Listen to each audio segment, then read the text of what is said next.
58세의 남자의 손끝에서 다시 여자가 될 줄은 몰랐습니다. 커튼이 쳐진 방 안에 아로마 향이 가득했습니다. 은은한 조명 아래 저는 마사지 침대에 엎드려 있었는데 따뜻한 손바닥이 제 등을 따라 천천히 내려가고 있었어요. 숨을 참은 채 눈을 꼭 감았지만 심장이 너무 크게 뛰어서 그 사람한테 들릴까봐 걱정될 정도였죠. 손바닥이 허리 위쪽을 지나는 순간 온몸에 전류가 흐르는 것 같았고 저도 모르게 어깨가 움찔했습니다. 이것도 마사지인가요? 제가 떨리는 목소리로 물었을 때 그 사람은 손을 멈추지 않은 채 아주 나직하게 대답했어요. 네, 필요한 마사지입니다.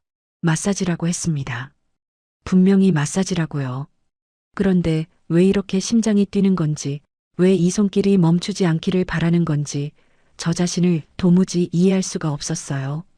58년을 살면서 남편도 아닌 남자의 손길에 이렇게 무너질 줄은 정말 몰랐습니다. 어떻게 이 자리까지 오게 됐는지 이 이야기는 석 달 전부터 시작됩니다. 사연 시작 전 구독, 좋아요 한 번씩 눌러주세요. 새벽 4시 반 알람이 울리기도 전에 눈이 떠졌습니다. 3년째 같은 시간에 같은 천장을 바라보며 하루를 시작하는데 매일 아침이 무거웠어요. 이불을 걷어내고 일어서는 순간 어깨부터 허리까지 뻣뻣한 통증이 밀려왔고 허리를 펴려면 침대 모서리를 두 손으로 잡고 천천히 몸을 일으켜야 했습니다. 다리에 힘이 들어오기까지 한참이 걸렸는데 50대 후반의 아침이란 게 원래 이런 건지 아니면 저만 이런 건지 알 수가 없었죠. 진통제 2알을 물 한 모금에 삼키고 나서 부엌으로 향했습니다. 분식집 장사를 하려면 새벽부터 육수를 올려야 하는데 무거운 냄비를 들 때마다 왼쪽 어깨에서 뚝 하고 소리가 났어요. 5년 전 교통사고 후유증이 아직도 저를 놓아주지 않는 거였죠. 한쪽 손으로 어깨를 주무르며 가스불을 켰는데 새벽 부엌에는 육수 냄비가 끓는 소리만 가득했고 그 소리가 오히려 적막하게 느껴졌습니다. 예전에는 이 시간에 남편이 배달 준비를 했었어요. 냄비 옆에서 같이 서서 국물간을 보던 사람이 사라지고 나니 이 부엌이 2배는 넓어진 것 같았죠. 시장 골목에 도착해서 셔터를 올리면 찬 공기가 확 밀려들었어요. 아직 해가 뜨지 않은 골목에 가게 불빛 하나가 켜지면 단골 아주머니들이 하나둘 지나가면서 인사를 건넸습니다. 은서 씨, 또 혼자 그 무거운 거 들었어? 누가 좀 도와주지. 괜찮아요. 혼자 하는 거 익숙하니까요. 웃으면서 대답했지만 허리가 끊어질 것 같았어요. 무거운 떡볶이 재료 상자를 나르고 육수통을 옮기고 테이블을 닦는 것까지 전부 혼자 해야 했습니다. 남들 앞에서는 괜찮은 척 했는데 혼자 남으면 카운터에 기대서 한참을 숨을 골라야 했어요. 이마에 맺힌 식은땀을 앞치마로 닦으면서 이러다 정말 쓰러지는 거 아닌가 하는 생각이 머리를 스치곤 했죠. 그래도 가게 문을 닫을 수는 없었어요. 이 분식집이 제게 남은 전부니까 여기마저 놓으면 저는 진짜 아무것도 아닌 사람이 되는 것 같았습니다. 점심 장사가 끝나고 잠깐 쉬려는데 핸드폰이 울렸어요. 화면에 우리 딸이라고 뜨는 걸 보면서도 선뜻 손이 가지 않았습니다. 엄마, 나 하은이. 요즘 통화가 너무 뜸하잖아. 병원 좀 가봐, 제발. 바빠서 그래, 걱정 마. 짧게 끊었지만 딸 목소리가 한참 귓가에 남아 있었어요. 하은이는 서울에서 직장 다니면서 틈만 나면 이렇게 전화를 해주는데 그때마다 저는 괜찮다는 말만 반복했습니다. 혼자 사는 엄마가 걱정되니까 전화하는 거겠지만 아프다고 하면 애가 서울에서 발을 동동 구를 게 뻔했어요. 엄마가 짐이 되면 안 된다. 늘 그 생각뿐이었죠. 전화를 끊고 나서 빈 가게 안을 둘러보면 혼자라는 게 새삼 실감이 났습니다. 남편이 앉던 의자에는 먼지만 쌓여가고 있었고 그 의자를 치울 수도 없으면서 바라보기도 싫은 묘한 마음이 들었어요. 저녁 무렵 장사를 마무리하고 있는데 유리문이 열리면서 익숙한 목소리가 들려왔습니다. 은서야, 나왔다. 오늘 손님이 일찍 끝나서. 소영이었어요. 미용실을 운영하는 소영이는 시간이 날 때마다 이렇게 분식집에 들러주었는데 문을 열고 들어오는 소영이를 볼 때마다 저는 한 가지를 떠올리곤 했습니다. 이혼 서류에 도장을 찍고 이 바닥에 주저앉았던 그날 밤의 일이었죠. 소주 2병을 들고 달려와서 아무 말 없이 옆에 앉아 밤새 같이 울어준 사람. 미용실 손님을 다 돌려보내고 새벽까지 제 옆을 지켜준 사람이 바로 소영이었습니다. 그 겨울을 소영이 없이 버텼을 수 있었을까요? 아마 못 버텼을 거예요.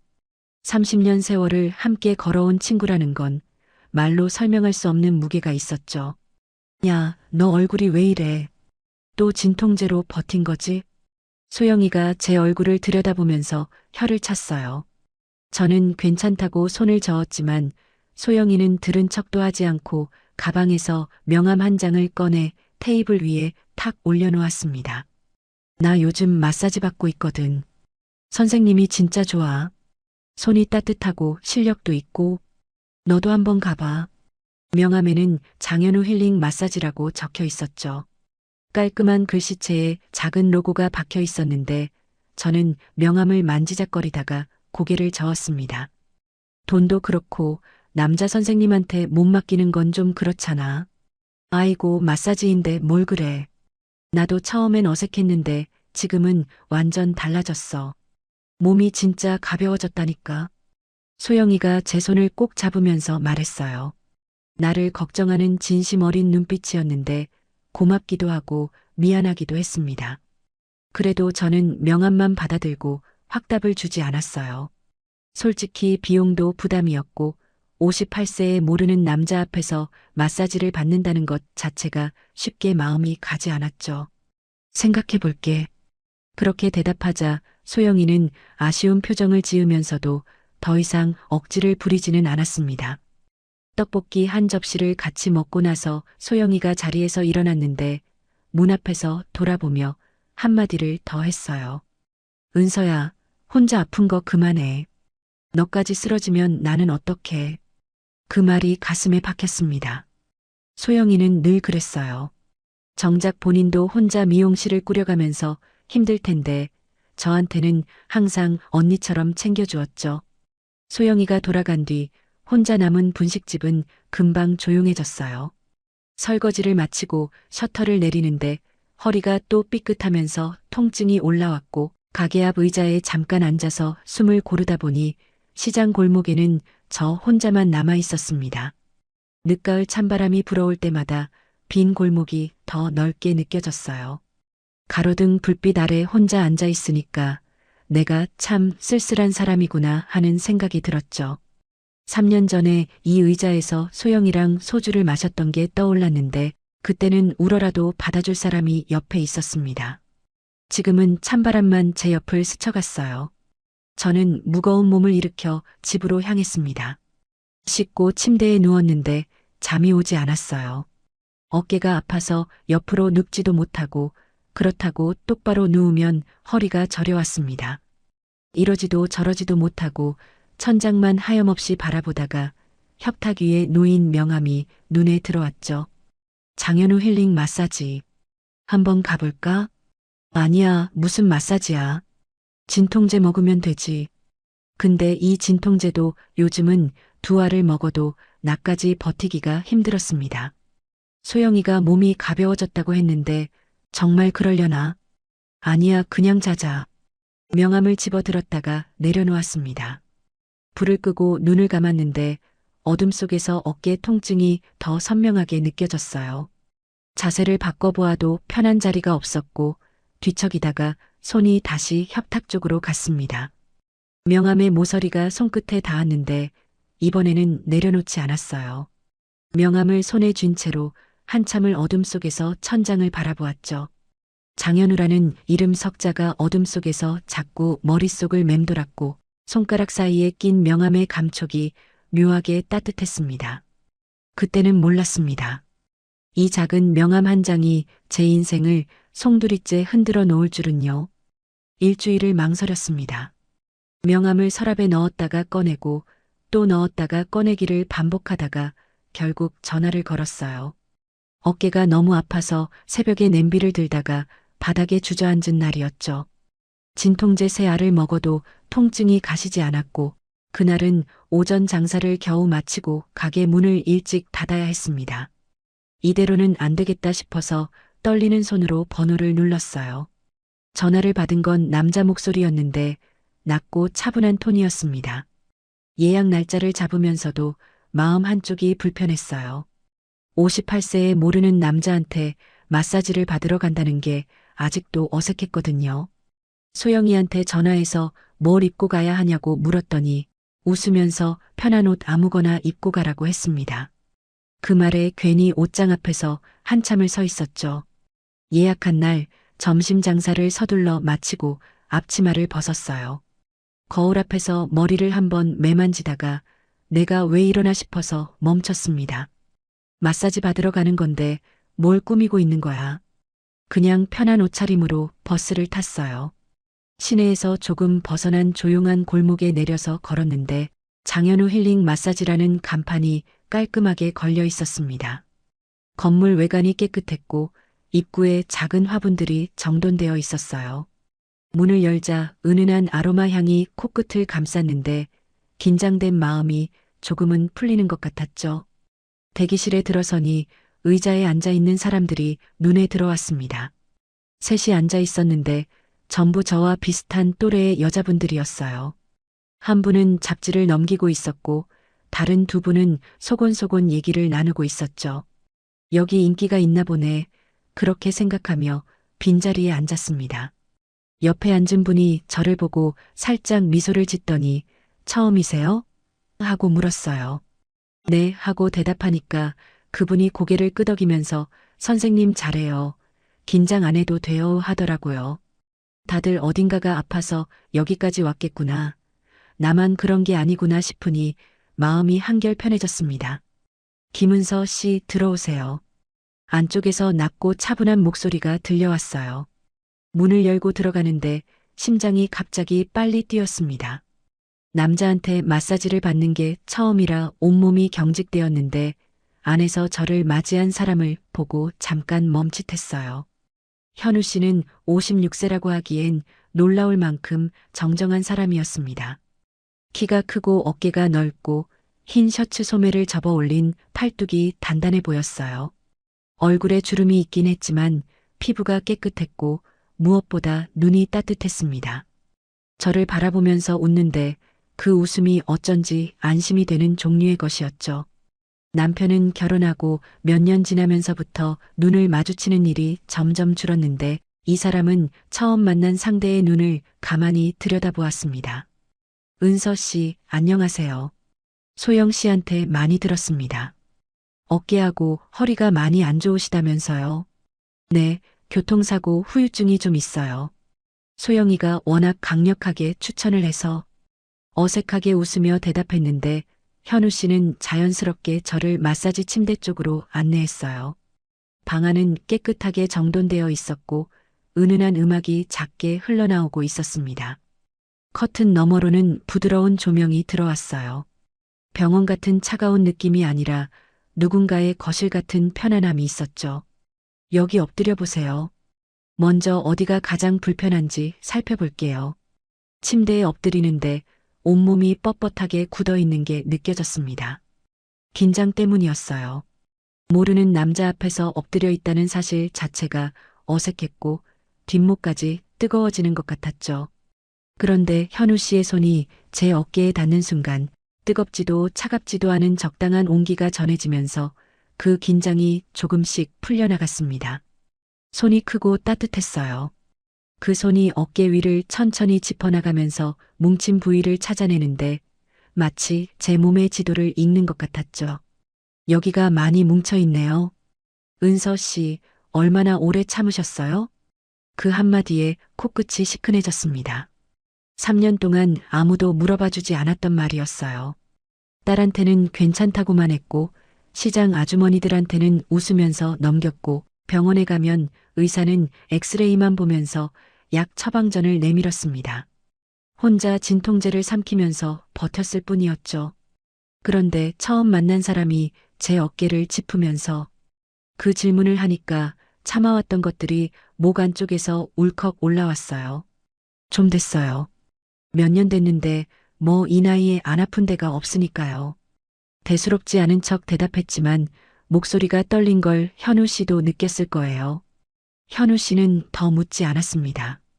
대신 손에 힘을 조금 더 주면서 어깨 뭉친 부분을 천천히 풀어주었어요. 엄지와 검지가 근육 사이사이를 파고들면서 굳은 매듭을 하나씩 녹여나갔는데 아프면서도 시원한 묘한 감각이었죠. 남편에게서는 한 번도 느껴본 적 없는 섬세함이 그 손끝에 있었습니다. 남편은 어깨가 아프다고 하면 툭툭 두드려주는 게 전부였는데 이 사람의 손은 아픈 곳을 정확하게 찾아서 녹이듯이 풀어주었습니다. 첫 마사지가 끝나고 몸을 일으켰을 때 깜짝 놀랐어요. 어깨가 정말로 가벼워진 거였죠. 아침부터 짓누르던 통증이 반절 이상 사라져 있었고 고개를 돌리는 것도 한결 수월해졌습니다. 이렇게까지 달라질 수 있다는 게 신기했어요. 소영이 말이 거짓이 아니었구나 하는 생각이 들었습니다. 다음 주에도 오세요. 꾸준히 받으셔야 효과가 유지됩니다. 현우 씨가 수건을 건네면서 말하는 그 목소리가 참 편안했습니다.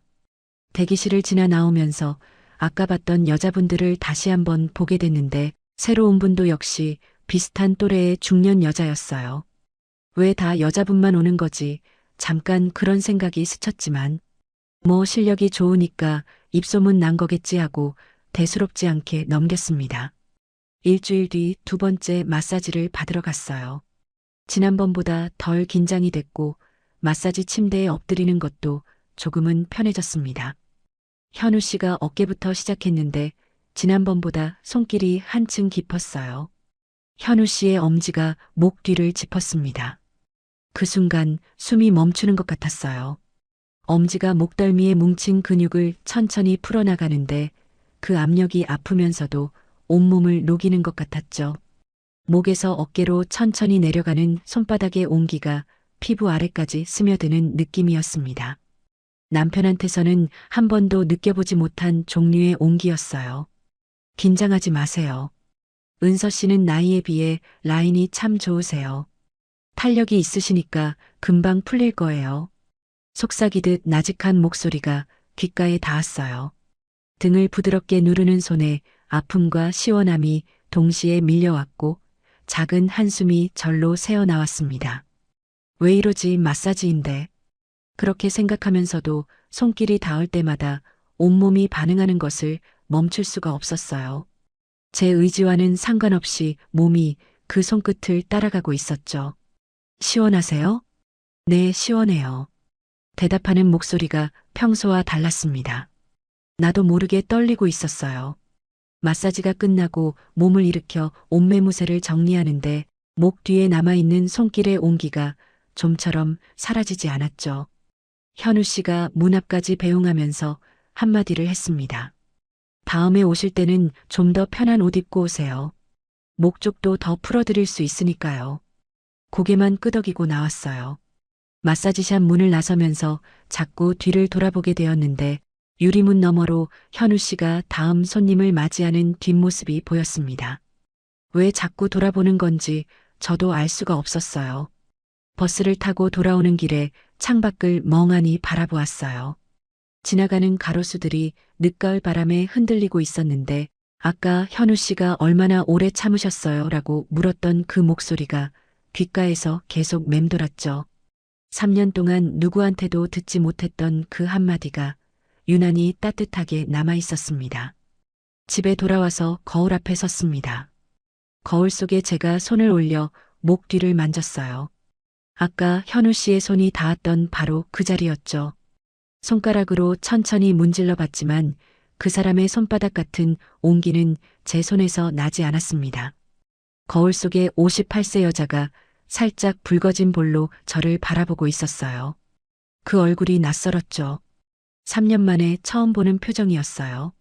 이런 떨림은 오랜만이었습니다. 세 번째 방문부터는 5일 마사지가 시작되었습니다. 현우 씨가 시작 전에 조심스럽게 제안을 했어요. 은서 씨, 어깨 근육이 깊이 굳어 있어서 일반 마사지로는 한계가 있거든요. 오일을 쓰면 근육 깊숙한 곳까지 풀 수 있는데 괜찮으시겠어요? 잠깐 망설였습니다. 오일이라는 말에 왠지 모르게 긴장이 됐거든요. 오일을 바르면 피부에 직접 손이 닿는다는 뜻이잖아요. 현우 씨가 그런 제 표정을 읽었는지 차분하게 설명을 이어갔습니다. 아로마 오일이 근육 이완에 효과가 좋고 통증 완화에도 도움이 된다면서 선반에서 작은 갈색 병을 하나 꺼내 보여줬어요. 뚜껑을 열자 라벤더 향이 은은하게 퍼졌는데 그 향기에 마음이 조금 풀렸죠. 네, 해볼게요. 대답하고 나서도 심장이 빨리 뛰었어요. 현우 씨가 잠깐 밖에 나가 있는 동안 준비된 시술복으로 갈아입었는데 어깨와 등이 드러나는 옷이라 거울에 비친 제 모습이 어색했습니다.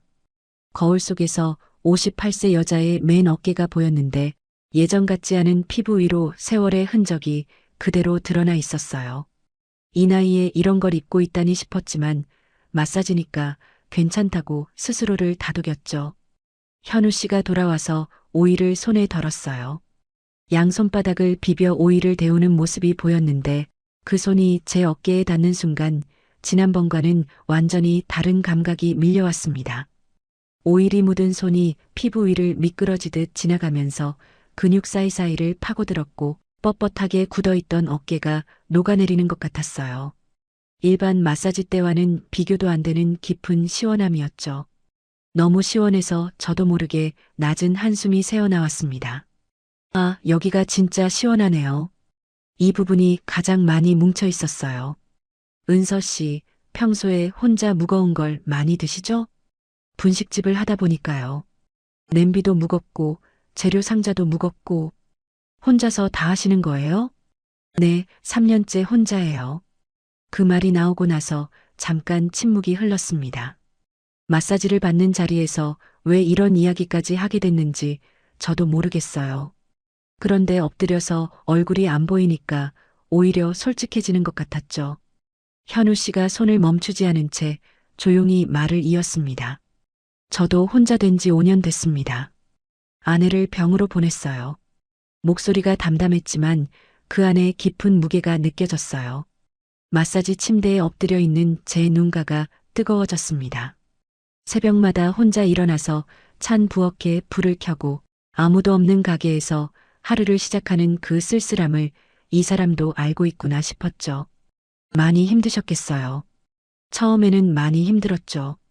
밥을 혼자 먹는다는 게 이렇게 힘든 일인 줄 몰랐어요.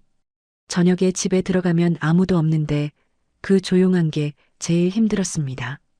그런데 시간이 지나면서 조금씩 익숙해지더라고요. 익숙해진다는 게 좋은 건지 모르겠지만 저도 그랬습니다. 이혼하고 처음 맞은 겨울, 저녁마다 혼자 밥을 먹는 게 그렇게 힘들 줄 몰랐어요. 국을 끓여도 양 조절이 안 돼서 혼자 먹기엔 너무 많았고 버리기는 아까워서 3일째 같은 국을 먹곤 했죠. 그 마음을 이 사람이 알고 있다는 게 위로라면 위로였습니다. 현우 씨의 손이 등 한가운데를 천천히 눌렀습니다. 오일의 온기와 손바닥의 온기가 겹쳐지면서 등 전체가 따뜻해졌는데 그 온기가 몸 안쪽까지 스며드는 것 같았어요. 마사지를 받으면서 이런 이야기를 나누게 될 줄은 몰랐습니다. 병원에서는 의사가 엑스레이만 들여다봤고 시장 아주머니들은 고생한다면서 혀를 찰 뿐이었어요. 그런데 이 사람은 제 등을 짚으면서 자기 이야기를 꺼내주었죠. 같은 외로움을 아는 사람의 목소리는 다르다는 걸 그때 처음 느꼈습니다. 마사지가 끝나고 옷을 갈아입은 뒤 현우 씨가 따뜻한 차를 한 잔 내밀었어요. 시술실 옆 작은 공간에 나무 테이블이 있었는데 마사지 뒤에 차를 마시면서 몸을 추스르는 시간이 여기서는 자연스러운 것 같았습니다.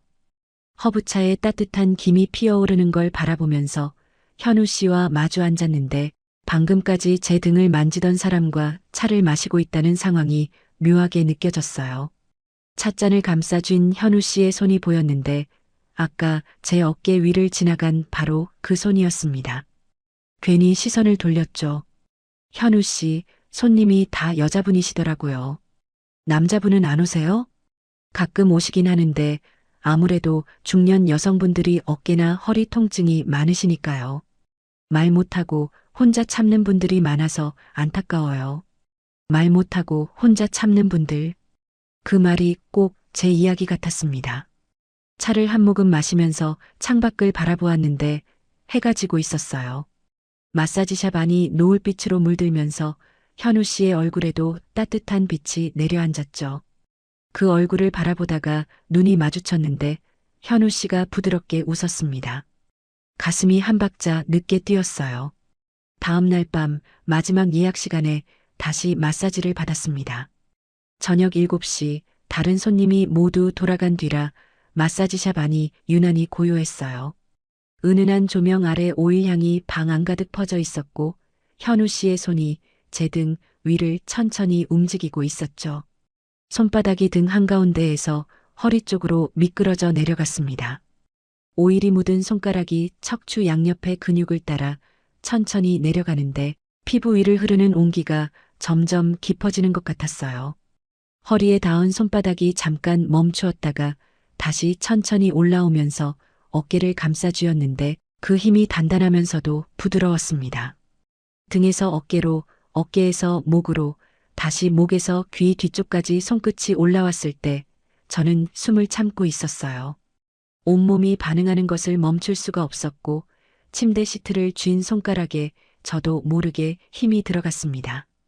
현우 씨의 손이 귀 뒤에서 멈추었다가 쇄골 아래로 천천히 내려왔습니다. 숨이 가빠지는 걸 느꼈어요. 시트를 움켜쥔 손에 힘이 들어갔는데 현우 씨가 나직하게 속삭였어요. 여기가 제일 많이 뭉쳐있네요. 참지 마세요. 참지 말라는 그 한마디에 저도 모르게 깊은 한숨이 새어나왔습니다. 3년 동안 참기만 했던 게 마사지 때문만은 아니었어요. 현우 씨의 손바닥이 등 전체를 감싸듯 천천히 쓸어 올라가는데 따뜻한 오일 아래로 제 피부가 달아오르고 있었습니다.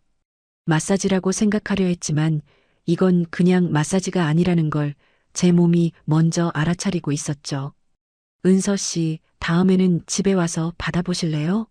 침대가 더 좋고 시간 제한 없이 천천히 해드릴 수 있거든요. 현우 씨의 목소리가 평소보다 더 낮았습니다. 제 귓가 가까이에서 들려오는 그 목소리에 심장이 크게 한번 뛰었어요. 밤이라 그런지 그 목소리가 더 깊고 낮게 느껴졌습니다. 저는 대답하는 대신 고개만 살짝 끄덕였어요.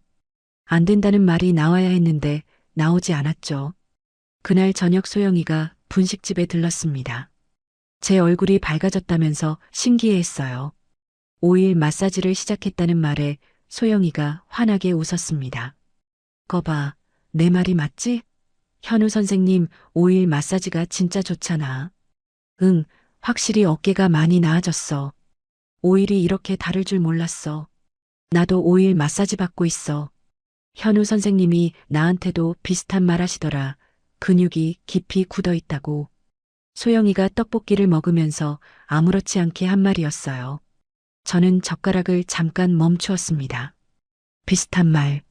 근육이 깊이 굳어 있다는 말을 나한테도 했고 소영이한테도 했다고. 뭔가 걸리는 느낌이 스쳤지만 마사지사니까 당연히 그런 표현을 쓰는 거겠지 싶었어요. 환자마다 증상이 비슷하면 하는 말도 비슷한 게 당연하잖아요. 잠깐 스친 이상한 느낌을 저는 고개를 흔들어 금방 지워버렸죠. 소영아, 근데 현우 선생님이 집에도 장비가 있다고 하시던데. 아, 응. 나한테도 그 얘기 하시더라. 집에 더 좋은 침대가 있어서 거기서 하면 효과가 더 좋다고. 나는 아직 안 가봤는데. 소영이가 대수롭지 않게 대답했습니다. 저도 고개를 끄덕이면서 떡볶이를 다시 집어들었어요. 그 이야기는 거기서 끝났죠. 그날 밤 잠을 설쳤습니다. 현우 씨 집에 가겠다고 고개를 끄덕인 게 자꾸 떠올랐어요. 이불을 끌어올렸다가 다시 걷어차고 옆으로 누웠다가 다시 천장을 바라보기를 반복했죠. 가면 안 돼. 남자 집에 혼자 가는 게 말이 돼? 마사지를 받으러 가는 거잖아. 가게에서 받는 거랑 뭐가 달라. 머릿속에서 두 목소리가 계속 싸웠습니다. 소영이한테 전화를 걸까 하다가 멈추었어요. 뭐라고 말하지? 현우 선생님 집에 마사지 받으러 가는데 어떻게 생각해? 이런 말을 58세 여자가 어떻게 해요? 소영이가 뭐라고 할지도 걱정이었습니다. 핸드폰을 들었다가 내려놓고 또 들었다가 내려놓았어요. 침대에서 일어나 옷장 앞에 섰어요. 문 손잡이에 걸어놓은 원피스가 어둠 속에서 보였는데 손을 뻗어 만져보았죠. 부드러운 천의 감촉이 손끝에 닿았습니다. 꺼내서 거울에 대보았다가 다시 걸고 또 꺼내서 대보았어요. 결국 원피스를 의자 위에 올려놓았습니다. 화장대 앞에 앉아서 향수를 집어들었는데 3년째 한 번도 쓰지 않았던 거였어요. 뚜껑을 열어 냄새를 맡았습니다. 손목에 살짝 뿌렸다가 내가 지금 뭘 하고 있는 거야 하는 생각에 멈추었죠. 그런데 뿌린 향수를 닦지는 않았어요. 아침이 되어 분식집 문을 열고 장사를 시작했는데 하루 종일 마음이 콩밭에 가 있었습니다. 육수간을 봐도 맛이 느껴지지 않았고 단골 아주머니가 말을 걸어도 멍한 대답만 나왔어요. 오후가 되자 결국 가게 문을 일찍 닫았습니다. 집에 와서 원피스를 입고 거울 앞에 섰는데 거울 속에 제가 낯설었어요. 58세 여자가 원피스를 입고 입술에 색을 올린 모습이 어색하면서도 어딘가 그리운 느낌이었죠. 나도 한때는 여자였구나. 그 생각이 들자 눈가가 뜨거워졌습니다. 현우 씨 집은 시내에서 벗어난 조용한 주택가에 있었어요. 작은 마당이 있는 깔끔한 2층 집, 현관문 앞에 서는 순간 심장이 너무 크게 뛰어서 숨을 고르느라 잠깐 서 있어야 했습니다. 초인종을 누르려던 손이 멈추었어요. 지금 돌아가면 아직 늦지 않아. 그렇게 생각하는데 문이 열렸죠. 은서 씨 왔어요? 어서 들어와요. 현우 씨가 편안한 차림으로 웃으며 맞이했습니다. 집 안에 들어서는데 현관에서 바로 눈에 띈 것이 있었어요. 신발장 옆에 여자 슬리퍼가 두 켤레 놓여 있었습니다. 하나는 분홍색이었고 다른 하나는 연보라색이었는데 제가 멈칫한 걸 현우 씨도 알아챘어요. 아, 그건 아내 거예요. 아직 못 치운 거죠. 현우 씨가 담담하게 말했습니다. 미안한 마음이 먼저 들었어요. 돌아가신 아내의 물건을 아직 치우지 못한 거구나 하는 생각에 더 이상 묻지 않았죠. 2층 마사지 방으로 올라갔는데 가게보다 훨씬 넓었어요. 큰 마사지 침대가 놓여 있었고 창문으로 늦가을 햇빛이 들어오고 있었습니다. 현우 씨가 오일을 준비하는 동안 저는 시술복으로 갈아입었어요. 마사지가 시작되자 가게에서와는 다른 공기가 느껴졌습니다. 시간 제한이 없다는 게 이런 거구나 싶었어요. 현우 씨의 손이 느리고 깊게 움직였는데 어깨에서 시작해서 등 전체를 천천히 풀어나갔습니다. 오일의 향이 방 안가득 퍼져 있었고 창문으로 들어오는 빛이 부드러웠어요. 긴장이 풀리면서 마음까지 녹아내리는 것 같았죠. 마사지 중간에 화장실을 빌렸습니다. 세면대 위 선반에 화장품이 몇 개 놓여 있었는데 핸드크림하고 립스틱이었어요. 핸드크림은 뚜껑이 살짝 열려 있었고 립스틱은 끝이 뭉그러져 있어서 최근에 쓴 흔적이 분명했습니다. 거울 옆에는 머리끈도 하나 걸려 있었어요. 5년 전에 돌아가신 아내 거라고 했는데 이게 말이 되나? 거울 속에 제 얼굴이 살짝 굳었습니다. 뭔가 이상한 느낌이 스쳤지만 뭐라고 꼬집어 말할 수는 없었어요. 방으로 돌아왔을 때 제 표정이 달라진 걸 현우 씨가 바로 읽었어요. 아무 말 안 했는데도 제 눈길이 어디를 향했는지 알아차린 것 같았죠. 현우 씨가 잠깐 마사지를 멈추더니 눈가가 붉어졌습니다.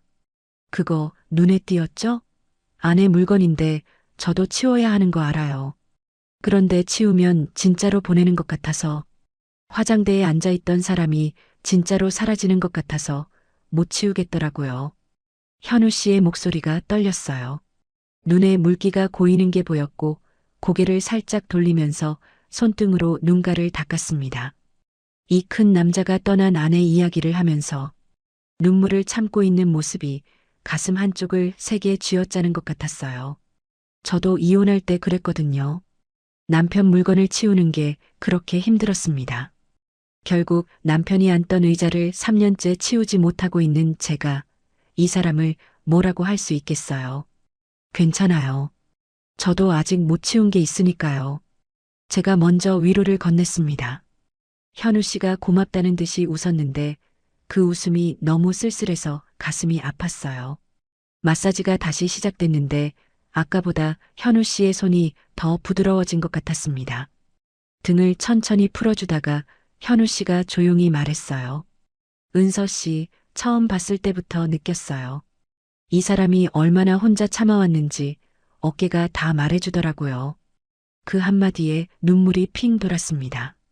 참으려고 했는데 참을 수가 없었어요. 마사지 침대에 엎드린 채로 소리 없이 울었는데 현우 씨는 아무 말 없이 등을 천천히 쓸어주었습니다.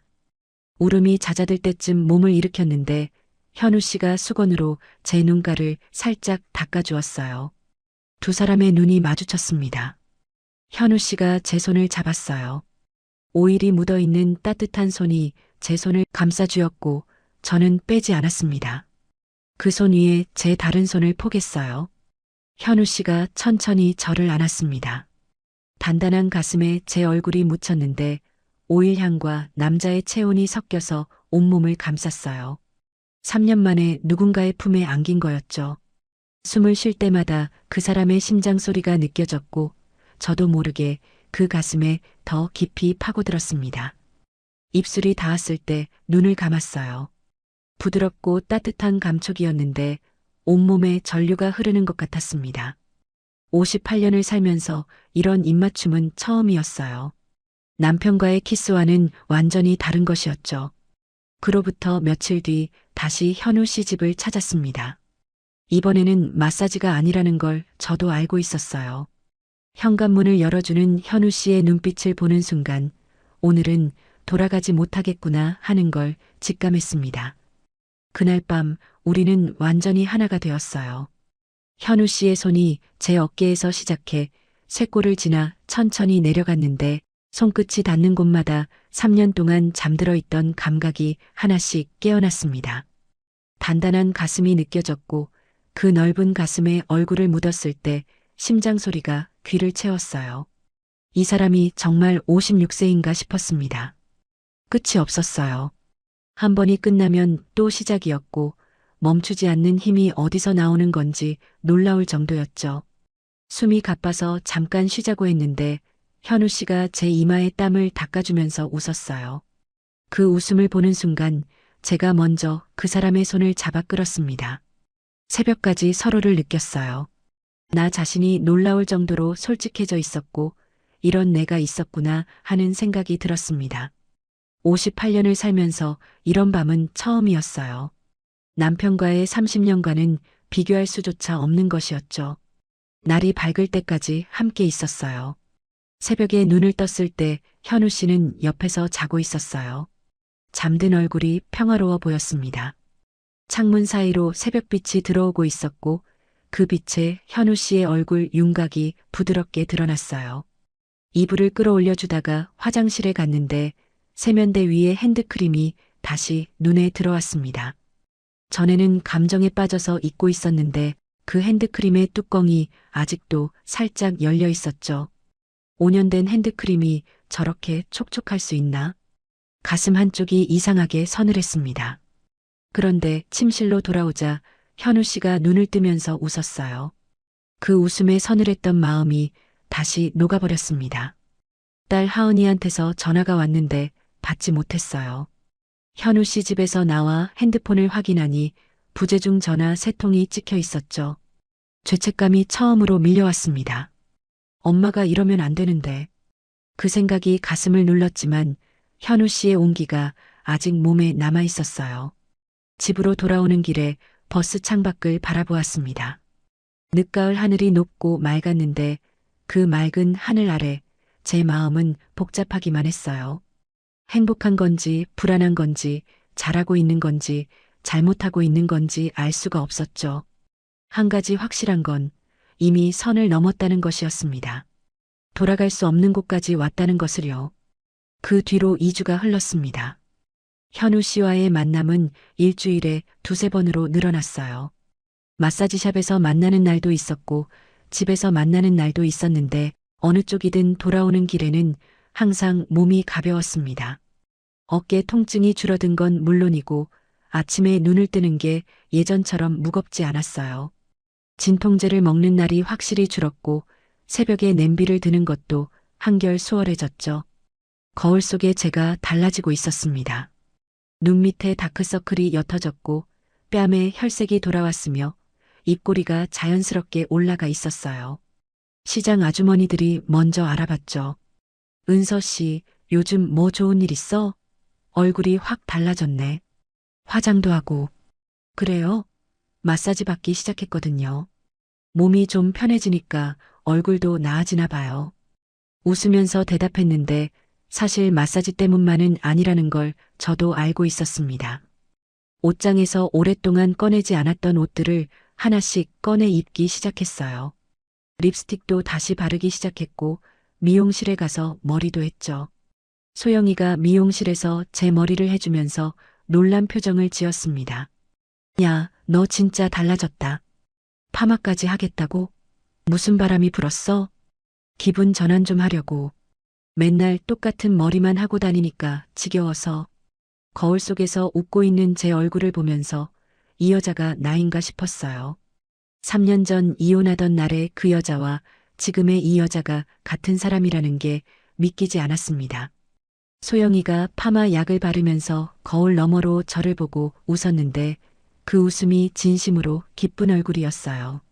30년 친구라서 그런지 제가 변하면 소영이도 같이 좋아해 주었죠. 그런데 그 변화의 시작점에는 3년 전의 상처가 있었습니다.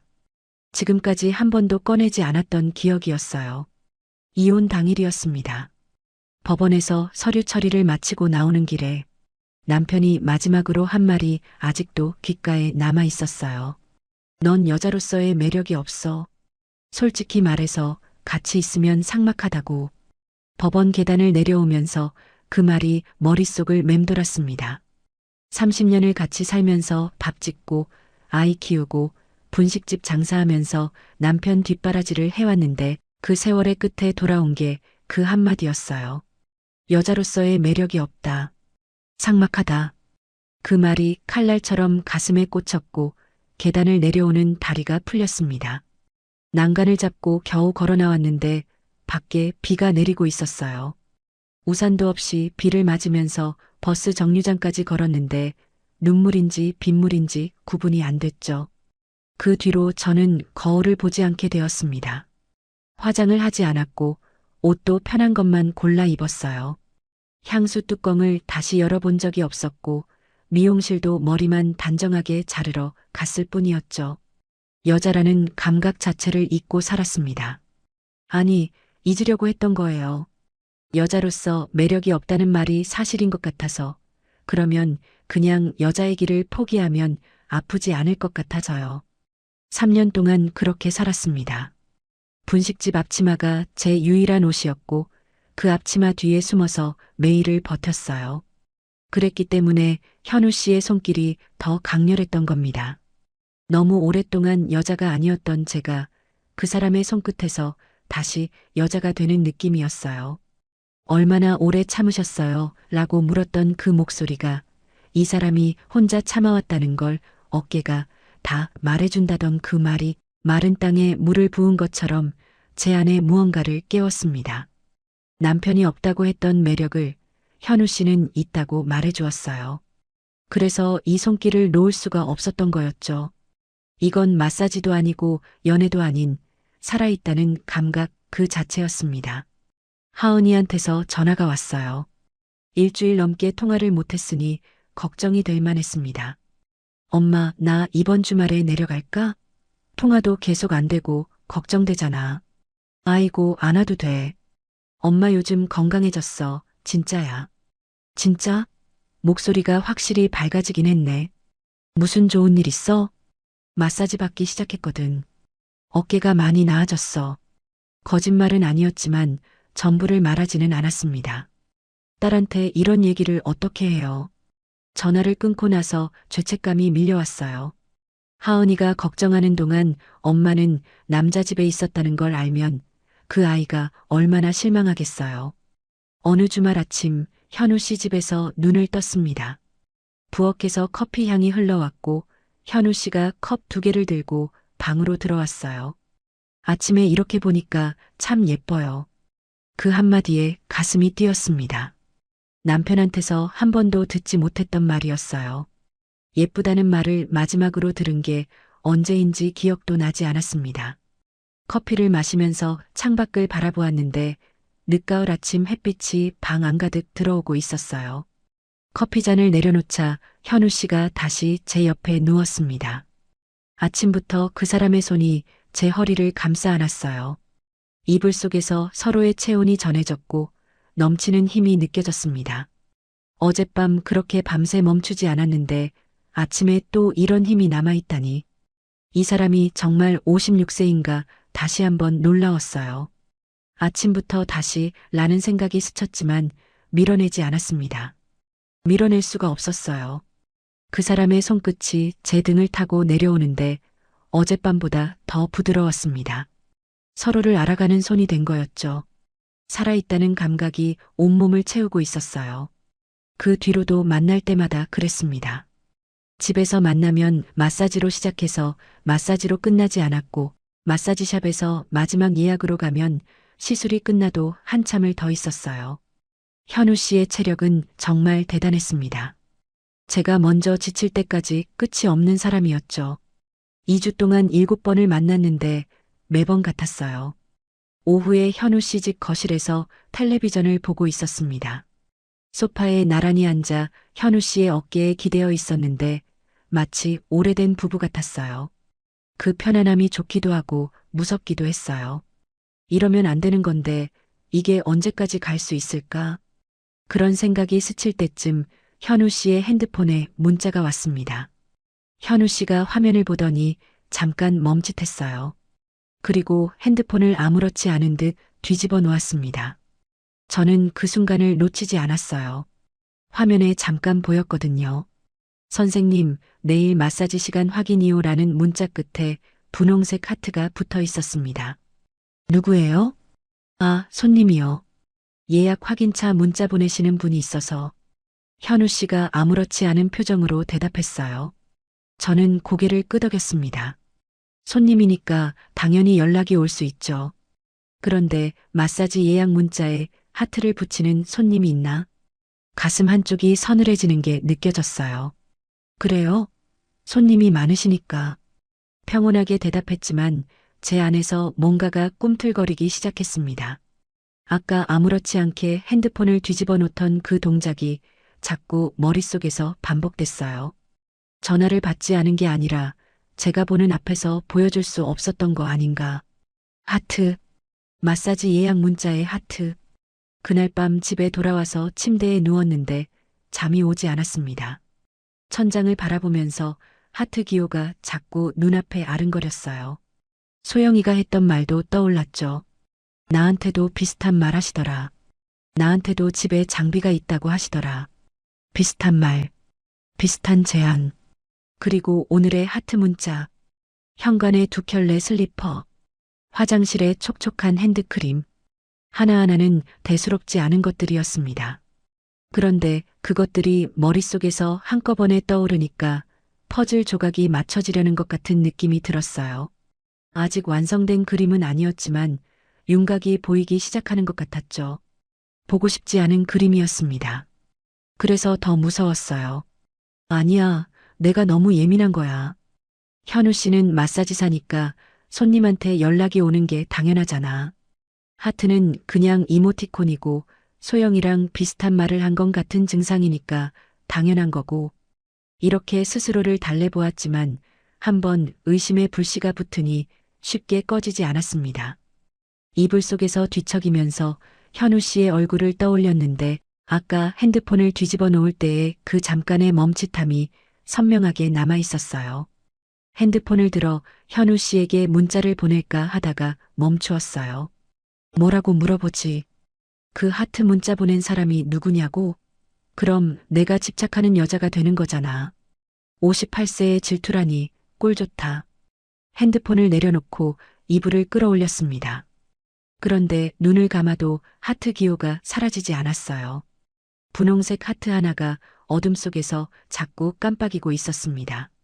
그 불안한 밤 이후로 며칠이 지났습니다. 의심을 떨쳐내려고 애를 썼는데 한번 보이기 시작하면 안 보이던 것들까지 보이는 법이었어요. 현우 씨를 만날 때마다 작은 것들이 눈에 걸렸습니다. 마사지를 하면서 핸드폰을 항상 뒤집어 놓는 습관, 저녁 시간 약속을 갑자기 취소하는 일이 두어 번 있었고, 전화를 받다가 제가 방에 들어가면 목소리를 낮추는 모습도 보였어요. 하나하나는 아무것도 아닐 수 있었지만 가슴속에서 자라나는 불안은 멈추지 않았습니다. 밤마다 잠들기 전에 천장을 바라보면서 같은 생각을 했어요. 내가 너무 예민한 건가? 이혼당한 여자가 또 배신당할까봐 겁을 먹고 있는 건가? 현우 씨는 좋은 사람이야. 나를 안아줄 때 그 눈빛은 진심이었어. 그렇게 스스로를 달래다가도 분홍색 하트 이모티콘이 다시 눈앞에 떠오르면 가슴이 서늘해졌습니다. 그래서 하지 말아야 할 일을 했습니다. 현우 씨 집에 예고 없이 찾아간 거였어요. 목요일 오후였습니다. 원래 금요일에 만나기로 했는데 그날따라 분식집 장사가 일찍 끝났어요. 설거지를 마치고 앞치마를 벗는 순간 갑자기 현우 씨 집에 가보고 싶다는 생각이 들었습니다. 깜짝 방문이라고 하면 되잖아. 근처에 볼 일이 있어서 왔다고 하면 되고, 스스로 핑계를 만들면서 버스를 탔어요. 버스 안에서 창밖을 바라보면서 손이 떨리는 걸 느꼈는데 사실은 알고 있었습니다. 핑계가 아니라 확인하러 가는 거라는 걸요. 버스에서 내려 골목을 걸으며 현우 씨 집 앞까지 오는 동안 심장이 점점 빨리 뛰었어요. 골목이 조용했고 늦가을 저녁 공기가 차가웠습니다. 대문 앞에 서서 초인종을 누르려다가 멈추었어요. 2층 창문에 불이 켜져 있었고 커튼 사이로 그림자가 비쳤습니다. 두 사람의 그림자였어요. 한 사람은 분명히 현우 씨였고 다른 한 사람은 여자였습니다. 마사지 침대 위에 누워있는 듯한 실루엣이었는데 현우 씨의 그림자가 그 위를 천천히 움직이고 있었어요. 숨이 멈추었습니다. 다리에서 힘이 빠지면서 대문 옆 담벼락에 등을 기대야 했어요. 마사지잖아. 마사지를 하고 있는 거잖아. 여기서 집 마사지도 하니까. 이렇게 스스로를 달래보았지만 가슴이 무너지는 소리가 들리는 것 같았습니다. 눈을 감고 심호흡을 하다가 다시 올려다보았는데 그림자의 움직임이 달라져 있었어요. 두 그림자가 가까워지더니 하나로 겹쳤습니다. 마사지가 아니었어요. 그건 제가 그 방에서 했던 것과 같은 것이었습니다. 그 순간 다리가 풀렸어요. 주저앉을 뻔했는데 그때 현관 옆에 있는 신발장이 눈에 들어왔습니다. 반쯤 열려있는 신발장 아래칸에 여자 운동화가 한 켤레 놓여 있었어요. 흰색 운동화였는데 바깥에 흙이 묻어 있었습니다. 오늘 신고 온 거라는 뜻이었죠. 그런데 그 운동화를 본 순간 온몸이 얼어붙었습니다. 저 운동화를 본 적이 있었어요. 분명히 봤습니다. 며칠 전 소영이가 분식집에 올 때 신고 있던 바로 그 운동화였어요. 흰색 바탕에 옆면에 파란 줄이 2개 있는 운동화. 소영이가 새로 샀다면서 보여줬던 그 신발이었습니다. 소영이가 여기 와 있는 거야? 지금 현우 씨 집에 2층에서 머릿속이 하얘졌어요. 다리가 풀리면서 대문 옆 화단 경계석에 주저앉았습니다. 손이 떨렸고 시야가 흐려졌어요. 아니야. 비슷한 운동화일 수도 있잖아. 흰 운동화가 세상에 얼마나 많은데. 그렇게 부정해 보았지만 그 파란 줄 2개가 눈앞에서 사라지지 않았습니다. 소영이가 그 신발을 자랑하던 날 발을 들어 보이면서 예쁘지? 세일에서 샀어 하던 그 모습이 선명하게 떠올랐어요. 그리고 모든 퍼즐 조각이 한꺼번에 맞춰졌습니다. 나한테도 비슷한 말 하시더라. 근육이 깊이 굳어 있다고. 나한테도 집에 장비가 있다고 하시더라. 소영이가 아무렇지 않게 했던 그 말들이 전혀 다른 의미로 다가왔어요. 소영이도 나와 같은 말을 들었고 같은 제안을 받았고 그리고 지금 이 집 2층에 와 있는 거였습니다. 나는 아직 안 가봤는데 라고 했던 소영이의 그 말이 거짓이었던 거예요. 현관에 분홍색 슬리퍼와 연보라색 슬리퍼, 화장실에 핸드크림과 립스틱과 머리끈. 그것들이 아내 거라고 5년 전에 떠난 아내 거라고 했는데 그게 전부 거짓말이었던 건가요? 그 슬리퍼는, 그 화장품은 다른 여자들이 놓고 간 것들이었던 건가요? 분홍색은 누구 거였고 연보라색은 누구 거였을까요? 그 중에 소영이 거는 어떤 거였을까요? 현우 씨가 눈물을 보이면서 아내 이야기를 했던 그 순간이 떠올랐어요. 화장대에 앉아있던 사람이 진짜로 사라지는 것 같아서 못 치우겠다던 그 떨리는 목소리. 고개를 돌리면서 손등으로 눈가를 닦던 그 모습. 그때 저는 진심으로 그 사람의 슬픔에 공감했었습니다. 같은 외로움을 아는 사람이라고 생각했어요. 그런데 그게 전부 연기였던 건가요? 제 위로를 받으면서 속으로는 무슨 생각을 하고 있었던 건가요? 그 눈물이 진짜였는지 가짜였는지 지금은 알 수가 없었습니다. 2층 창문을 다시 올려다보았어요.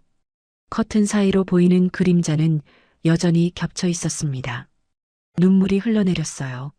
소리를 내면 안 된다는 걸 알았지만 입을 손으로 막아야 했습니다.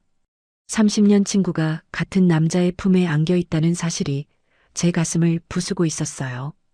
이혼 서류에 도장을 찍던 그날 밤 소주를 들고 달려와서 밤새 울어주었던 사람이 소영이었습니다. 그 소영이가 같은 남자의 침대에 있다니. 현우 씨에게 배신당한 것보다 소영이한테 배신당한 게 더 아팠어요. 아니, 소영이도 나처럼 속고 있는 건지도 모르잖아. 그런데 나는 아직 안 가봤는데 라고 했던 그 말은 분명히 거짓말이었어요. 소영이는 알고 있었던 거예요. 아니면 소영이도 빠져든 거예요. 나처럼. 일어서려고 했는데 다리에 힘이 없었어요. 화단 경계석에 손을 짚고 겨우 몸을 일으켰습니다. 대문을 등지고 골목을 걸어나가는데 한 발 한 발이 천근만근이었어요. 골목을 빠져나오자 가로등 불빛이 눈물 때문에 흐릿하게 번져 보였습니다. 차가운 바람이 젖은 뺨을 스쳤어요. 버스 정류장에 앉아서 한참을 멍하니 있었습니다. 지나가는 사람들이 저를 이상하게 쳐다봤을 거예요. 50대 후반의 여자가 버스 정류장 벤치에 앉아서 울고 있었으니까요. 핸드폰이 울렸는데 화면에 현우라고 떴어요. 받지 않았습니다. 다시 울렸는데 또 받지 않았어요. 세 번째 전화가 왔을 때 핸드폰을 가방 속에 깊이 넣어버렸습니다. 버스를 타고 집으로 돌아왔어요. 현관문을 열고 들어서는데 텅 빈 집이 한 번도 이렇게 넓어 보인 적이 없었습니다. 신발을 벗지도 않은 채로 거실 바닥에 주저앉았어요. 이혼할 때도 이렇게 아프지는 않았습니다. 남편한테 배신당했을 때는 이미 식어 있던 마음이니까 갈라져도 딱딱하게 부서졌는데 이번에는 달랐어요. 간신히 녹아서 말랑해진 마음이 찢어지는 거였습니다. 따뜻해진 만큼 더 아팠어요. 현우 씨의 손끝에서 다시 살아나기 시작했던 감각이 지금은 온몸을 찌르는 가시가 되어 있었죠. 소영이한테 전화를 할까 말까 한참을 고민했습니다. 뭐라고 하지? 너 오늘 현우 씨 집에 있었지? 라고 물으면. 만약 소영이가 모른다고 하면. 만약 소영이도 나처럼 속고 있는 거라면. 아니면 소영이는 알고 있었는데 모르는 척한 건가? 소영이가 먼저 현우 씨를 만나고 있었고 나를 소개시켜 준 건 순수한 마음이었는데 현우 씨가 나한테까지 손을 뻗은 건가? 머릿속이 엉망이었어요. 핸드폰을 들었다가 내려놓기를 수십 번 반복했습니다. 결국 아무한테도 전화하지 못하고 거실 바닥에 앉은 채로 밤을 새웠어요. 등을 벽에 기대고 무릎을 안은 채로 어둠 속에서 한참을 울었습니다. 새벽 4시 반 알람이 울렸을 때 저는 부은 눈으로 부엌에 갔어요. 냄비를 올리고 가스불을 켰습니다. 손이 떨렸지만 장사를 해야 했어요. 장사를 안 하면 생각을 멈출 수가 없을 것 같았거든요. 그날 하루 떡볶이 국물이 2번이나 넘쳤습니다. 눈물이 국물에 떨어지는 걸 앞치마로 닦으면서 이 58세 여자는 또 혼자가 되는구나 하는 생각을 했어요. 3일 동안 현우 씨의 전화를 받지 않았습니다. 문자도 읽지 않았어요. 핸드폰에 현우라는 이름이 뜰 때마다 가슴이 찢어지는 것 같았는데 그래도 받을 수가 없었습니다. 받으면 그 목소리에 다시 녹아버릴 것 같았거든요. 그 3일 동안 분식집 장사는 했지만 기계처럼 움직였어요. 떡볶이 국물을 저으면서도 현우 씨 집 2층 창문의 그림자가 자꾸 눈앞에 떠올랐습니다. 소영이한테서도 연락이 왔는데 은서야 나 오늘 들를게 하는 평범한 문자였어요. 그 문자를 보는 순간 손이 떨렸습니다. 소영이는 내가 아는 걸 모르고 있었어요. 아니, 모르는 척하고 있는 건지도 모르죠. 3일째 되던 날 오후 결국 현우 씨의 마사지샵으로 찾아갔습니다. 전화로 할 수 있는 이야기가 아니었어요. 얼굴을 보고 물어야 했습니다. 마사지샵 문을 열었을 때 대기실에 사람이 2명 앉아 있었어요. 역시 비슷한 또래의 여성분들이었습니다. 처음 여기 왔을 때도 그랬죠. 다 여자분이셨어요. 그때는 실력 좋은 마사지사니까 입소문이 난 거겠지 하고 넘겼는데 지금은 그 풍경이 완전히 다르게 보였습니다. 이 사람들도 나처럼 외롭고 아프고 누군가의 따뜻한 손길이 그리운 여자들이었을 거예요. 현우 씨는 그걸 알았던 거였죠. 안쪽 문이 열리면서 현우 씨가 나왔어요. 저를 보자 표정이 변했습니다. 반가움과 당황이 동시에 섞인 얼굴이었는데 제 부은 눈과 굳어있는 표정을 보고 뭔가를 감지한 것 같았어요. 은서 씨 연락이 안 돼서 걱정했어요. 안에 들어와요.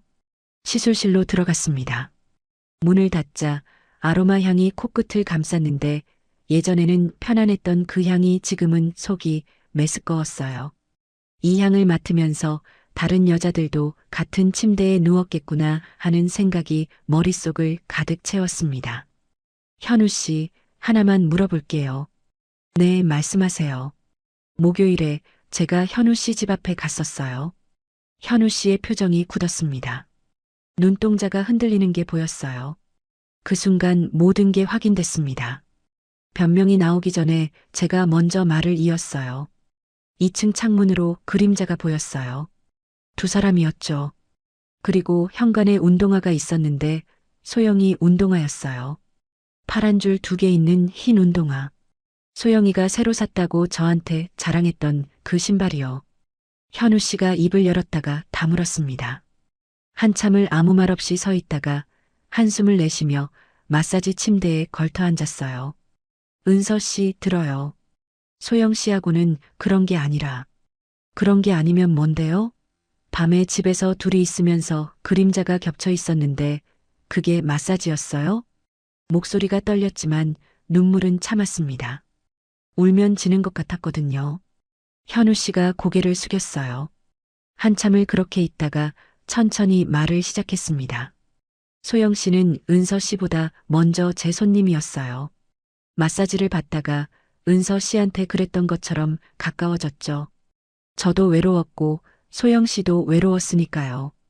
그게 잘못인 건 알아요. 가슴에 못이 박히는 것 같았습니다. 소영이가 먼저였다는 말이 제가 2번째였다는 뜻이 귓가에서 맴돌았어요. 소영이가 명함을 건네면서 선생님이 진짜 좋아, 손이 따뜻하고 했던 그 말의 의미가 지금에서야 온전히 이해되었습니다. 그러면 저한테 한 그 모든 말은 뭐였어요? 처음 봤을 때부터 느꼈다. 이 사람이 얼마나 혼자 참아왔는지. 어깨가 말해준다. 그 말도 소영이한테 했어요? 현우 씨가 고개를 들어 저를 바라보았습니다. 눈에 물기가 있었는데 이번에는 그 눈물이 진짜인지 또 연기인지 분간이 되지 않았어요. 은서 씨한테 한 말은 진심이었어요. 소영이한테 한 말도 진심이었겠죠. 대기실에 앉아있는 저 여성분들한테도요. 현우 씨가 입을 다물었습니다. 반박하지 못하는 그 침묵이 모든 걸 말해주었어요. 마사지샵을 나왔습니다. 대기실을 지나는데 아까 앉아있던 여자분 한 명과 눈이 마주쳤어요. 50대 중반쯤 되어 보이는 분이었는데 저를 보면서 살짝 미소를 지었습니다. 그 미소가 가슴을 찔렀어요.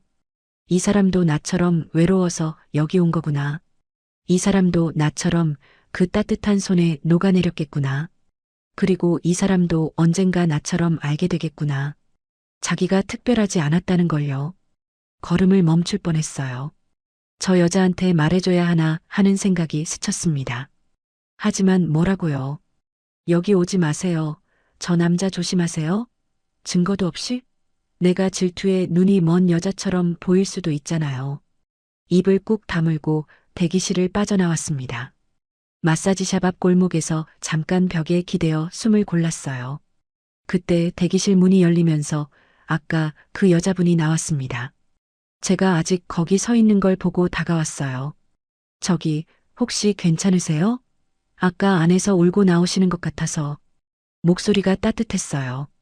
이 사람은 좋은 사람이구나 하는 게 느껴졌습니다. 다른 사람이 우는 걸 보고 못 지나치는 사람이었어요. 괜찮아요.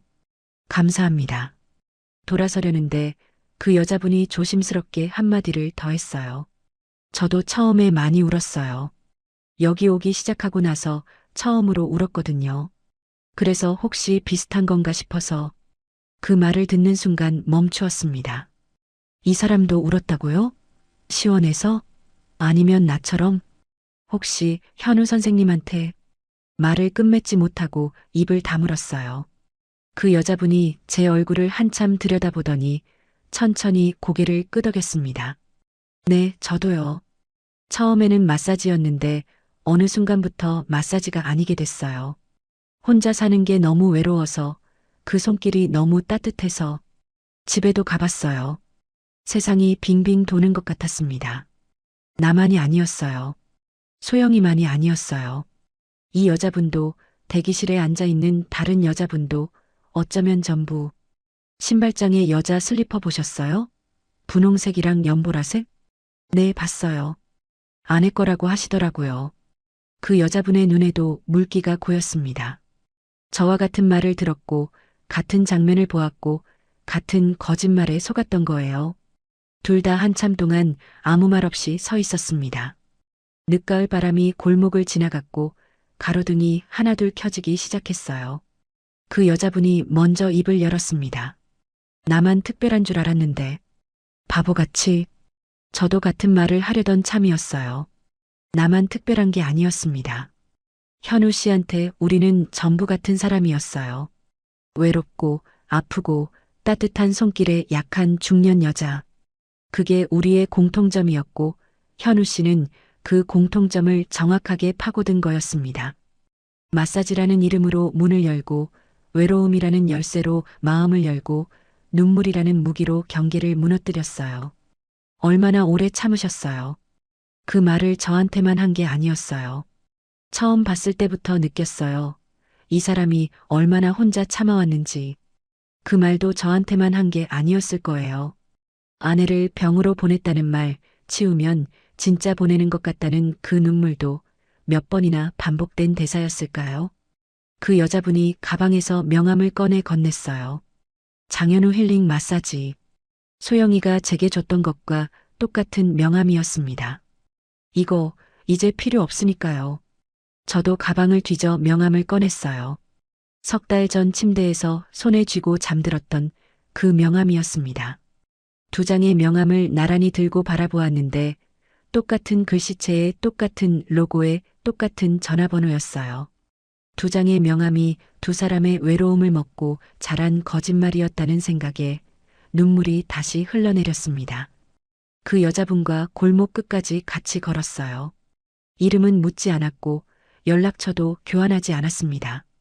큰 길에서 헤어질 때 그분이 말했어요. 우리가 잘못한 거 아니에요. 외로운 게 죄는 아니니까요. 그 한마디가 가슴에 남았습니다.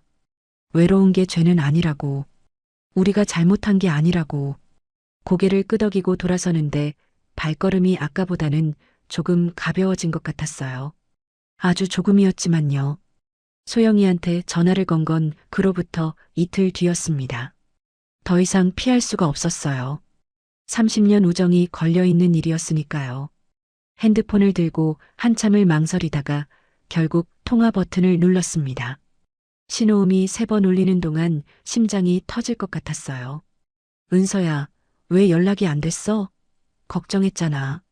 소영이의 목소리는 평소와 다름없이 밝았습니다. 그 밝은 목소리를 듣는 순간 눈물이 핑 돌았어요. 이 사람이 나를 속였다는 사실이 아파서가 아니라 이 목소리가 30년 동안 제 곁에 있어줬던 사람의 목소리라는 게 슬펐습니다. 소영아, 우리 만나자. 할 얘기가 있어. 분식집 문을 일찍 닫고 소영이를 기다렸어요. 소영이가 오면 뭐라고 말해야 할지 머릿속으로 수십 번을 연습했는데 막상 소영이가 문을 열고 들어오는 순간 준비했던 말이 전부 사라졌습니다. 소영이가 앞치마를 벗고 앉아 있는 저를 보면서 웃었어요. 평소처럼 편하게 자리에 앉았는데 제 표정을 보더니 웃음이 사라졌습니다. 은서야, 왜 그래? 무슨 일 있어? 소영아, 나 목요일에 현우 씨 집에 갔었어. 소영이의 얼굴이 굳었어요. 젓가락을 들고 있던 손이 멈추었고 눈동자가 흔들리는 게 보였습니다. 그 반응만으로 충분했어요. 이미 알고 있는 얼굴이었습니다. 2층 창문으로 그림자가 보였어. 두 사람이었고 현관에 네 운동화가 있었어. 파란 줄 2개 있는 흰색 운동화. 너가 나한테 보여줬잖아. 새로 샀다고. 소영이가 입을 열었다가 다물었습니다. 한참을 아무 말 없이 앉아 있다가 고개를 숙였어요. 어깨가 떨리기 시작했습니다. 소영이가 울고 있었어요. 소리 없이 고개를 숙인 채로 은서야, 미안해. 그 한마디가 나오는데 오래 걸렸습니다. 소영이의 목소리가 갈라져 있었어요. 나도 처음에는 마사지만 받았어. 진짜야. 그런데 혼자 사니까 남편 없이 미용실 운영하면서 매일 서 있으니까 어깨가 너무 아팠거든. 현우 선생님 손이 따뜻했어.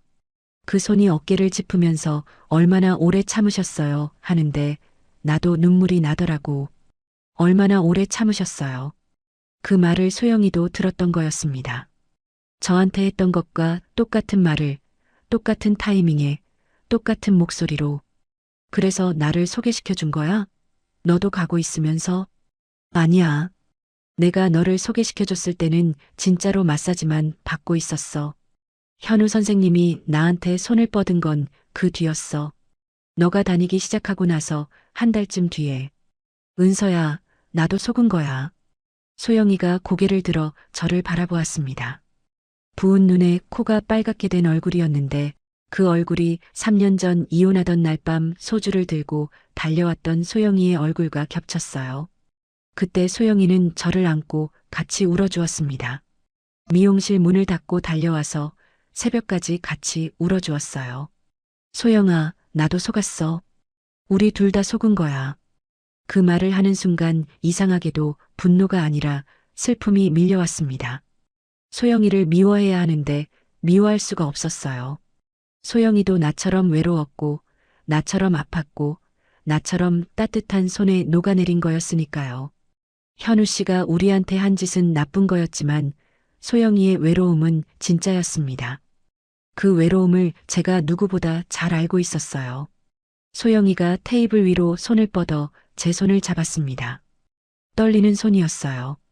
은서야, 나 너한테 정말 미안해. 내가 현우 선생님한테 가고 있는 거 알면서 나도 갔어. 처음에는 마사지만이라고 생각했는데 점점 빠져들었어. 내가 밝아지는 거 보면서 나도 같은 이유로 밝아지고 있었던 거야. 말을 못했어. 어떻게 말해? 손을 잡은 채로 한참 동안 둘 다 울었습니다. 분식집 안에 저녁 햇빛이 비스듬히 들어오고 있었는데 빈 테이블들 사이로 먼지가 떠다니는 게 보였어요. 이 작은 가게에서 3년 동안 혼자 떡볶이를 끓이면서 버텨왔는데 유일하게 기댈 수 있었던 친구마저 같은 상처를 안고 있었다는 게 슬프면서도 이상하게 위안이 되었습니다. 소영아, 나 어제 마사지샵 앞에서 다른 여자분도 만났어. 그분도 현우 씨한테 같은 말 듣고 같은 걸 겪었더라고. 소영이의 눈이 커졌어요. 우리만이 아니었어. 대기실에 앉아있던 그 여자분들 다 비슷한 사정이었을 수도 있어. 현우 그 사람은 처음부터 그렇게 해온 거야. 외로운 여자들을 찾아서 따뜻한 손과 따뜻한 말로 마음을 열게 하고. 소영이가 입술을 꽉 깨물었습니다. 눈에서 눈물이 다시 흘러내렸어요. 그 사람이 울면서 아내 이야기하던 거 나한테도 똑같이 했거든. 치우면 진짜 보내는 것 같다고 눈물까지 보이면서 나한테도 그랬어. 화장대에 앉아있던 사람이 사라지는 것 같다면서 그 화장품, 그 슬리퍼 다 다른 여자들 거였구나. 소영이와 저는 같은 결론에 도달해 있었습니다. 둘 다 같은 대사를 듣고 같은 눈물에 속고 같은 침대에 누웠어요. 차이가 있다면 소영이가 조금 먼저였다는 것뿐이었죠. 울음이 잦아든 뒤 소영이가 코를 풀면서 말했어요. 은서야, 우리 이제 어떡하지? 그 질문에 저는 대답 대신 자리에서 일어났습니다. 가스불을 켜고 냄비를 올렸어요. 냉장고에서 떡을 꺼내고 어묵을 꺼내고 대파를 썰었습니다. 소영이가 의아한 얼굴로 저를 바라보았어요. 뭐해? 떡볶이. 배고프잖아. 소영이가 코를 훌쩍이면서 웃었습니다. 울다가 웃는 얼굴이 30년 전이나 지금이나 똑같았어요. 떡볶이 국물이 보글보글 끓기 시작하면서 가게 안에 매콤한 냄새가 퍼졌는데 그 냄새가 이상하게 마음을 편안하게 해주었습니다. 접시 2개를 꺼내 떡볶이를 담았어요. 소영이 앞에 하나, 제 앞에 하나. 3년 동안 빈 의자만 바라보면서 혼자 먹었던 이 가게에서 오늘은 마주 앉아서 먹고 있었습니다. 은서야. 응? 그래도 한 가지는 진짜였어. 뭐가? 우리 어깨가 진짜 아팠던 거. 그건 거짓말이 아니잖아. 웃어야 할지 울어야 할지 모르는 말이었는데 결국 둘 다 웃었어요. 눈물이 마르기 전에 웃음이 터진 거였죠. 떡볶이를 먹으면서 웃고 웃다가 또 울고 울다가 또 웃었습니다. 그날 밤 소영이가 돌아간 뒤 혼자 가게를 정리했어요. 접시를 닦고 테이블을 닦고 바닥을 쓸었습니다. 마지막으로 소영이가 앉았던 의자를 제자리에 밀어 넣으려다가 멈추었어요. 문득 깨달은 게 있었거든요. 빈 의자가 따뜻해지는 방법은 남자가 채워주는 게 아니었습니다. 그건 처음부터 착각이었어요. 현우 씨의 손이 채워줄 수 있는 건 없었습니다. 그 손은 따뜻했지만 제 것이 아니었고 그 온기는 진짜였지만 진심은 아니었어요. 빈 의자를 채우는 건 그 의자에 앉아줄 사람이었습니다. 친구 소영이처럼, 딸 하은이처럼, 시장에서 은서 씨 떡볶이가 최고라고 말해주는 아주머니들처럼, 지금 이 순간에도 어딘가에서 외롭게 버티고 있을 그 마사지샵 앞 골목에서 만났던 그 여자분처럼요. 소영이가 앉았던 의자에 손을 올렸습니다. 아직 온기가 남아 있었어요. 이건 진짜 온기였습니다. 30년 동안 변하지 않은 친구의 온기였어요. 하은이한테 전화를 걸었습니다. 엄마, 이 시간에 웬일이야? 하은아, 이번 주말에 내려온다고 했지? 엄마 떡볶이 해줄게. 소영이 이모도 부를 거야. 진짜? 좋아, 나 내려갈게. 엄마 목소리가 좋다. 전화를 끊고 가게 문을 잠갔어요. 밖으로 나오니 겨울 초입에 차가운 바람이 불었는데 이상하게 춥지 않았습니다. 하늘을 올려다보았더니 별이 몇 개 보였어요. 3년 동안 올려다보지 않았던 하늘이었습니다. 집으로 걸어가면서 가방 속에 손을 넣었어요. 손끝에 명함 한 장이 만져졌습니다. 장현우 힐링 마사지. 3달 전에는 묘하게 따뜻했던 이 명함이 지금은 그냥 종이 한 장이었어요. 명함을 꺼내 한참 들여다보다가 길가의 쓰레기통에 넣었습니다. 가방이 한결 가벼워졌어요. 어깨가 다시 아프기 시작할 거라는 건 알고 있었습니다. 내일 새벽에도 냄비를 들다가 인상을 찌푸리겠죠. 하지만 그 통증을 다스리는 방법을 이제는 알 것 같았어요. 진통제도 마사지도 남자의 손도 아닌 다른 방법이 있다는 거요. 아파도 괜찮습니다. 혼자가 아니라면요. 집 현관문을 열고 들어섰어요. 불을 켰는데 텅 빈 거실이 예전처럼 쓸쓸하지 않았습니다. 이번 주말에 하은이가 온다는 것, 소영이가 같이 온다는 것, 그것만으로 이 빈 거실이 조금은 따뜻해진 것 같았어요. 거울 앞에 잠깐 섰습니다. 거울 속에 58세 여자가 저를 바라보고 있었는데 그 얼굴이 석 달 전과 달라져 있었어요. 울고 나서 부은 눈이었지만 그 눈 속에 뭔가 단단한 게 생긴 것 같았습니다. 현우 씨의 손끝에서 깨어났던 감각은 그 사람이 없어도 사라지지 않았어요. 살아있다는 감각, 여자라는 감각. 그건 현우 씨가 준 게 아니라 원래 제 안에 있었던 거였습니다. 다만 잊고 있었을 뿐이었어요. 내일도 새벽 4시 반에 알람이 울릴 것이고 저는 일어나서 부엌에 불을 켜고 냄비를 올리고 장사를 시작할 거예요. 달라진 건 없습니다. 그런데 달라진 건 없는데 모든 게 달라진 것 같았어요. 석 달 전 소영이가 건넨 명함 한 장에서 시작된 이야기는 명함 한 장을 버리면서 끝이 났습니다. 그런데 이상하게도 끝이 아니라 시작 같은 기분이었어요. 58년을 살면서 처음으로 혼자서도 괜찮다는 걸 알게 되었습니다. 지금의 이야기가 마음에 드셨다면 다른 영상도 시청해 주세요.